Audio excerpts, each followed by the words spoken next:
آج رمضان کا 5واں روزہ ہے اور دن بدن رمضان کے ایام گھٹتے جا رہے ہیں۔ آپ روزہ بھی رکھ رہے ہوں گے، الحمدللہ اللہ نے آپ کو دعاؤں کی توفیق بھی دی ہوگی، لیکن رمضان کا مہینہ قرآن کریم کا مہینہ ہوتا ہے۔ خاص طور سے قرآن کریم کا رمضان میں اہتمام کیا جاتا ہے۔ شہر رمضان الذی انزل فیہ القرآن، اسی رمضان کے مہینے میں اللہ تعالیٰ نے قرآن کریم نازل فرمایا ہے۔ آپ سے میں یہ پوچھنا چاہ رہا ہوں کہ آپ رمضان کے مہینے میں قرآن کریم کتنا پڑھتے ہیں؟ آپ الحمدللہ سو بھی رہے ہیں، افطاری میں بھی اہتمام ہو رہا ہوگا اور سحری میں بھی اہتمام سے آپ محظوظ ہو رہے ہوں گے، اور مختلف چیزیں بھی اللہ تعالیٰ نے آپ کے حصے میں رکھی ہوں گی، لیکن آپ قرآن کریم کو کتنا حق دے رہے ہیں؟ قرآن کریم کا آپ پر حق ہے کہ اس کی تلاوت کی جائے، اس کے معنی کو سمجھا جائے، اس کے مفہوم کو سمجھا جائے، اور ہمیں جاننے کی کوشش کی جائے کہ اللہ ہم سے کیا چاہتا ہے۔ ہم یہ سب کہتے ہیں کہ ہمیں اللہ سے بڑی محبت ہے، اور یقیناً ہر مومن کو اللہ سے بڑی محبت ہوتی ہے۔ اللہ سے محبت ہے تو اللہ کے کلام سے بھی محبت ہے، قرآن سے بھی محبت ہے، لیکن یہ کیسی محبت ہے؟ نہ تو ہم محبوب کا کلام پڑھتے ہیں، نہ محبوب کا کلام سنتے ہیں، اور نہ محبوب کا کلام سمجھتے ہیں۔ یہ محبت 100% مکمل نہیں ہے، اس میں کہیں نہ کہیں کھوٹ ہے، کہیں نہ کہیں اس میں ہم سچے نہیں ہیں اپنی محبت میں۔ اگر واقعی ہمیں اللہ سے محبت ہے تو ہمیں چاہیے کہ ہم قرآن کریم کا خاص طور سے اہتمام کریں۔ ایک حدیث قدسی ہے، اللہ کے نبی علیہ الصلوۃ والسلام نے ارشاد فرمایا، من شغلہ القرآن عن ذکری او مسئلتی آتیتہ افضل ما اعطی السائلین، کہ جس کو قرآن کریم کی تلاوت، قرآن کریم کا اہتمام، قرآن کریم کی مصروفیت، قرآن کریم میں لگنا، اس کے معانی، اس کے مفاہیم، اس کی تلاوت، اس کی تفسیر کو سمجھنے کی وجہ سے میرے ذکر سے وہ غافل ہو جائے، مجھے یاد کرنے سے وہ غافل ہو جائے، تو میں مانگنے والوں سے زیادہ اسے عطا کرتا ہوں، مانگنے والوں سے اچھا اس کو دیتا ہوں۔ یعنی اگر ہم قرآن کریم میں لگے رہیں، ہر وقت قرآن کریم کی تلاوت کرتے رہیں، قرآن کریم کو سمجھنے کی کوشش کرتے رہیں، قرآن کریم کو پڑھتے رہیں اور اس کے معنی اور مفہوم میں غور کرتے رہیں، تو اللہ تعالیٰ وہ تمام چیزیں ہمیں عطا کر دے گا جن کی ہمیں ضرورت ہے۔ اگرچہ بہت ساری چیزیں مانگنے کی ہوتی ہیں اور بہت ساری چیزیں مانگنی چاہیے، اور اللہ تعالیٰ مانگنے پر دیتا بھی ہے، لیکن اگر ہم قرآن کریم میں مصروف ہیں تو اللہ تعالیٰ قرآن کریم کی تلاوت کی برکت سے وہ سب چیزیں ہمیں عطا کر دیتا ہے جس کی ہمیں ضرورت ہے۔ تو کیوں نہ ہم ایک ایسا کام کر لیں کہ ایک کام کے ذریعے سارے کام ہو جائے۔ جیسے آپ نے سنا ہوگا کہ ہارون رشید نے ایک مرتبہ اپنی پوری میراث تقسیم کرنے کا ارادہ کیا، تو اپنی جو بیویاں تھی، بیگمات کو اکٹھا کیا اور یہ کہا کہ جس کو جو کچھ سامان چاہیے اپنے اپنے اعتبار سے لے لے، وہ اسی کا ہے۔ ایک اس کی بیوی تھی جس سے ہارون کو بڑی محبت تھی، اور دوسری بیویاں اس سے حسد کرتی تھی کہ یہ پاگل عورت ہے، نہ جانے اس سے ہارون رشید کو کیوں محبت ہے۔ اس نے ہارون رشید کے قریب آ کر ہارون کے سر پر اپنا ہاتھ رکھ لیا۔ ہارون رشید نے پوچھا کہ عجیب پاگل عورت ہے، یہاں دوسری بیگمات اور گھر کے لوگ تو خزانے کو جمع کرنے میں لگے ہوئے ہیں اور تم نے میرے سر پر ہاتھ رکھ دیا۔ تو اس نے بڑا دانشمندانہ جواب دیا، اس نے کہا کہ حضور سب کچھ تو آپ ہی کا ہے،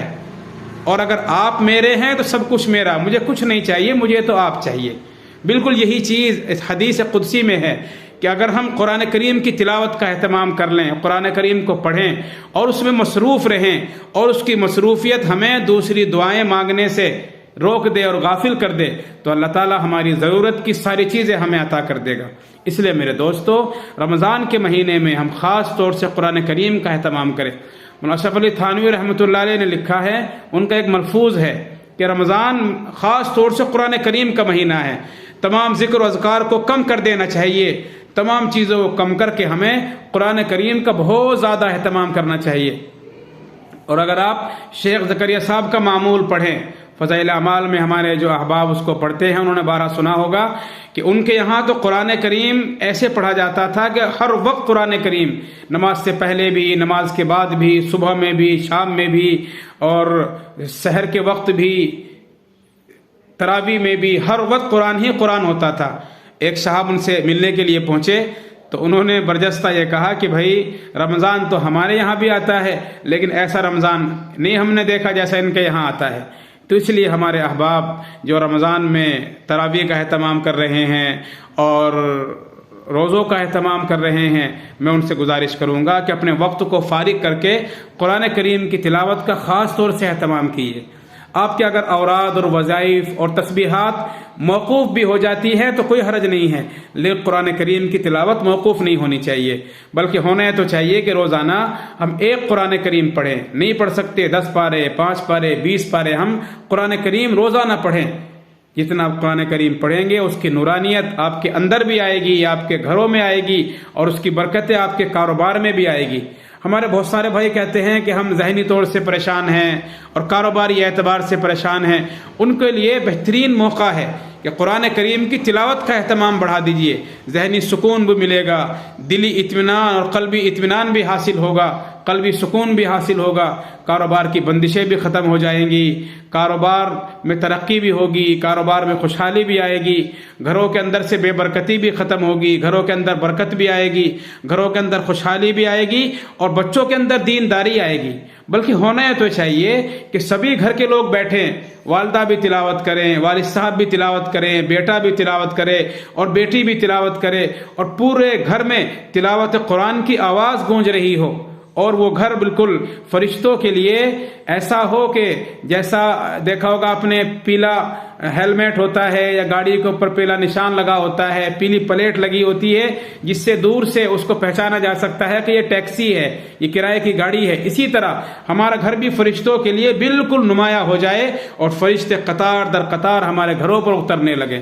ایک کام اور ہونا چاہیے، ہر نماز کے بعد مسجد میں بھیڑ لگ جانی چاہیے قرآن کریم کی تلاوت کرنے والوں کی۔ ہمارے مسجدوں میں قرآن کریم رکھے ہوتے ہیں، پارے رکھے ہوتے ہیں، اتنے قرآن کریم کی تلاوت کرنے والے ہوں کہ مسجدوں میں قرآن کریم کم پڑ جائیں، مسجدوں میں قرآن کریم کی قلت ہو جائے، لوگ انتظار کریں کہ وہ قرآن کریم پڑھ کر فارغ ہو تو اس کے بعد میں اپنا نمبر لگاؤں، جبکہ ایسا دیکھنے میں نہیں آتا ہے۔ ابھی رمضان سے 2-4 دن پہلے ہمارے مظفر نگر اور یو پی کے بعض اضلاع میں، بعض علاقوں میں لائٹ کی فیسلٹی اور لائٹ کی سپلائی بند ہو گئی تھی۔ اس موقع پر دیکھے لوگ کتنے پریشان تھے، اور ایسی ویڈیو بھی ہمارے سامنے آئی ہے کہ ایک جنریٹر چلا ہوا ہے اور سینکڑوں ہزاروں کی تعداد میں لوگ اپنے اپنے موبائل لیے بیٹھے ہیں۔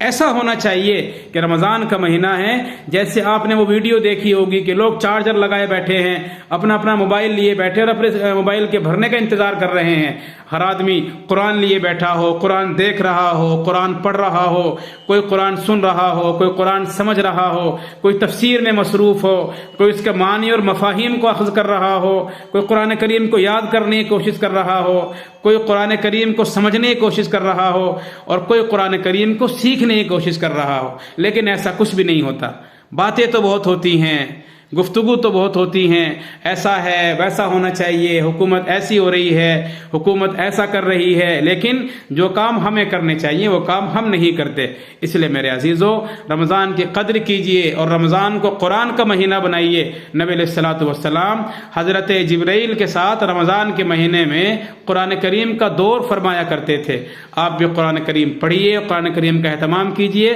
اگر قرآن کریم آپ سے پڑھنا نہیں آتا تو سیکھیے، سارے کام سیکھے جاتے ہیں، بچے کام سیکھتے ہیں، بزنس سیکھتے ہیں، کاروبار سیکھتے ہیں، ہنر سیکھتے ہیں، تو قرآن کریم بھی سیکھنے کی چیز ہے۔ ہم سیکھیں، اپنے بچوں کو سکھائیں، اور اگر ہم پڑھنا نہیں جانتے کم از کم قرآن کریم کو اٹھائیں، اسے سینے سے لگائیں، اسے چومیں، اپنی آنکھوں پر رکھیں، اپنے سروں پر رکھیں، اور اس کو اپنے سینے سے لگا کر بیٹھیں، کم از کم اس کو کھولیے اور دیکھیے کہ اللہ تعالیٰ کا کلام ہے، وہ بھی انشاءاللہ فائدے سے خالی نہیں ہوگا۔ سوشل میڈیا پر زیادہ وقت نہ دیجیے، واٹس ایپ پر، فیس بک پر، ٹویٹر پر اور دوسری چیزوں کو نظر انداز کیجیے، اور اپنے وقت کو قیمتی بنائیے۔ قرآن کریم کا اہتمام کیجیے، قرآن کریم کی تلاوت بڑھائیے۔ ہر نماز کے بعد مسجدوں میں قرآن کریم پڑھنے والوں کی بھیڑ لگی ہونی چاہیے، گھروں سے قرآن کریم پڑھنے کی آوازیں آنی چاہیے۔ ہماری مائیں بہنیں الحمدللہ اہتمام کر لیتی ہیں، گھر کے سارے کام، بچوں کے ساری ضرورتیں، شوہروں کی ساری ضرورتیں، اس کے باوجود بھی 2 4 5 پارے 10 پارے تک ہمارے گھر کی عورتیں پڑھ لیتی ہیں۔ ہمارے مردوں کو بھی چاہیے کہ ان سے سبق حاصل کرے اور رمضان کے اس قرآن کریم کے مہینے کو قرآن کریم سے آراستہ کریں، قرآن کریم سے سجائیں اور اپنی زندگی سنواریں، اپنے گھروں کی بے برکتی ختم کرے، اپنے کاروبار کی دقتیں اور بندشیں ختم کرے اور اپنی زندگی کو کامیاب بنائے۔ اللہ عمل کی توفیق عطا فرمائے۔ وآخر دعوانا الحمدللہ رب العالمین۔